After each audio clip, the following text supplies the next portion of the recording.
რატომ გვიყვარდება ხშირად ერთი და იგივე ტიპის ადამიანები და აქვს თუ არა მას ფსიქოლოგიური ახსნა, ფროიდი პასუხობს, რომ სიყვარული არის მეხსიერების გამეორება, სადაც სურვილი ეძებს ნაცნობ ფორმას, თუნდაც ეს ფორმა ტკივილთან და დაუკმაყოფილებლობასთან იყოს კავშირში. იუნგი ამ კითხვას პასუხობს ამგვარად, რომ ჩვენ გვიყვარდება ის, ვისზეც პროეცირებთ ჩვენს არაცნობიერში. ანუ პრინციპში იუნგიც ამბობს, რომ ჩვენ ერთი ტიპის ადამიანი გვიზიდავს არა იმიტომ, რომ ისინი ერთნაირები არიან, არამედ იმიტომ, რომ ისინი ჩვენს ერთსა და იმავე შიდა სურათს განასახიერებენ, ხო?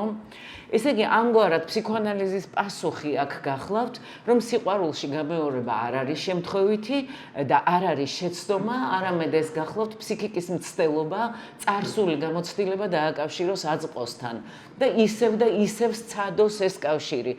ფროიდის შემთხვევაში შინაგან ობიექტებთან სხვაგვარად, იუნგის შემთხვევაში ჩვენივე თავთან კავშირი და შემდეგ გახყოს და უკვე გარე რეალობად გადააქციოს, რომლის სიყვარულსაც შესძლებს.